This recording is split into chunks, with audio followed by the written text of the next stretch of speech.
നമസ്കാരം. ഇന്ന് സംഭവിച്ച പ്രധാനപ്പെട്ട 10 വാർത്തകളിലേക്ക് ടുഡേസ് ഹൈലൈറ്റ്സ് ആരംഭിക്കാം. സ്വാഗതം. ശ്രീനാരായണപുരം ഗ്രാമപഞ്ചായത്തിൽ വാട്ടർ അതോറിറ്റിയും ശിവാലയ കമ്പനിയും ജനങ്ങളുടെ കുടിവെള്ളം മുട്ടിക്കുന്നുവെന്ന് പരാതി. പൈപ്പ് ലൈനുകൾ സമയബന്ധിതമായി റിപ്പയർ ചെയ്യാൻ ബന്ധപ്പെട്ട അധികാരികൾ തയ്യാറാകുന്നില്ലെന്നാണ് ആക്ഷേപം. 2 കുടുംബങ്ങൾക്ക് സൗജന്യമായി കിണർ നിർമ്മിച്ച് നൽകി ലവറന്തിയോസ്. കൊടകര പേരാമ്പ്ര സ്വദേശി ആലപ്പാട്ട് വീട്ടിൽ ലവറന്തിയോസ് ആണ് മരന്തോപ്പിളിൽ 2 വീട്ടുകാർക്ക് സൗജന്യമായി കിണർ നിർമ്മിച്ച് നൽകിയത്.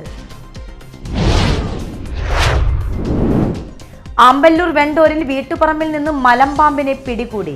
വെണ്ടൂർ മഞ്ഞളി ജോൺസന്റെ പറമ്പിൽ നിന്നാണ് 15 അടിയോളം നീളമുള്ള പാമ്പിനെ പിടികൂടിയത്. വീട്ടുമുറ്റത്ത് നിന്നിരുന്ന പൂച്ചയെ കൊന്ന പാമ്പ് പറമ്പിലേക്ക് പോകുകയായിരുന്നു. പാമ്പിനെ കണ്ട വീട്ടുകാർ വനപാലകരെ വിവരമറിയിക്കുകയായിരുന്നു. ആലുവയിൽ പ്രവാസിയുടെ വീട് കുത്തി തുറന്ന് 40 പവൻ സ്വർണവും 2 ലക്ഷം രൂപയും കവർന്ന സംഭവത്തിൽ യുവതി അടക്കം 3 പ്രതികൾ പോലീസിന്റെ പിടിയിൽ. തിരുവനന്തപുരം അണ്ടൂർക്കോണം സ്വദേശി നസീർ, കൊല്ലം പുനലൂർ സ്വദേശി റജീന, തൊളിക്കാട് സ്വദേശി ഷഫീഖ് എന്നിവരെയാണ് അറസ്റ്റ് ചെയ്തത്.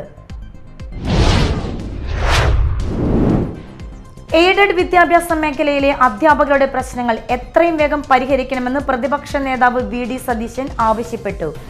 മെഡിസിപ്പിന്റെ അപാകതകൾ പരിഹരിക്കണമെന്നും നിയമനാംഗീകാരം സമയബന്ധിതമായി പൂർത്തീകരിക്കണമെന്നും സതീശൻ പറഞ്ഞു.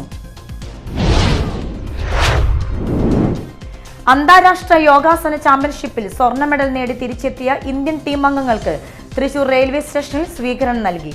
നന്ദിക്കര ശ്രീരാമകൃഷ്ണ വിദ്യാധികേതൻ പബ്ലിക് സ്കൂളിലെ 21 വിദ്യാർത്ഥികൾക്കും കോച്ചിനുമാണ് തൃശൂർ റെയിൽവേ സ്റ്റേഷനിൽ സ്വീകരണം നൽകിയത്. പറവൂർ കോട്ടപ്പുറം വെജിറ്റബിൾ മർച്ചന്റ്സ് അസോസിയേഷന്റെ വാർഷിക പൊതുയോഗം നടന്നു. പ്രസിഡന്റ് AV ഡെയ്സൺ അധ്യക്ഷനായി. അസോസിയേഷൻ ജില്ലാ പ്രസിഡന്റ് PC ജേക്കബ് ഉദ്ഘാടനം ചെയ്തു. ജില്ലാ ജനറൽ സെക്രട്ടറി AJ റിയാസ് മുഖ്യപ്രഭാഷണം നടത്തി. വെണ്ണൂർ അക്ഷര ഗ്രാമീണ വായനശാല വിദ്യാർത്ഥികൾക്കായി ചിത്രരചന ക്യാമ്പ് സംഘടിപ്പിച്ചു. അധ്യാപകരായ വിൽസൺ പള്ളത്ത്, വിൽസൺ ആന്റണി, സുരേഷ് മുട്ടത്തി തുടങ്ങിയവർ ക്ലാസുകൾ നയിച്ചു. ക്യാമ്പിൽ ചിത്രരചനയ്ക്ക് പുറമെ ക്ലേ മോഡലിംഗ് ക്ലാസും അവതരിപ്പിച്ചു. SN ക്ലബ്ബ് മാളയുടെ നേതൃത്വത്തിൽ analysis and career planning workshop സംഘടിപ്പിച്ചു. മാള ആസ്ഥാനമായി പ്രവർത്തനം ആരംഭിച്ചിട്ടുള്ള ഒരു ചാരിറ്റബിൾ സംഘടനയാണ് മാള SN ക്ലബ്ബ്. +2 പരീക്ഷയിൽ 1200-ൽ 1199 മാർക്ക് നേടിയ അസ്നയെ ഗുരുധർമ്മ ചെയർമാൻ ശ്രീ സുധീഷ് ബാബു ആദരിച്ചു. വടക്കേ മലബാറിലെ ആചാരാനുഷ്ഠാന കലയായ തെയ്യം അവതരണം വഞ്ചിപ്പുര കടൽ തീരത്തെത്തിയ ഭക്തരെ ആത്മനിർവൃതിയിൽ അലിയിച്ചു. കയ്പമംഗലം അയ്യൂർ ചാപ്പക്കടവ് ഗുളികൻ മുത്തപ്പൻ ഭഗവതി ക്ഷേത്രത്തിലെ മേടപ്പൂമടി മഹോത്സവത്തോടനുബന്ധിച്ചാണ് കടൽ തീരത്ത് തെയ്യാട്ടം നടന്നത്.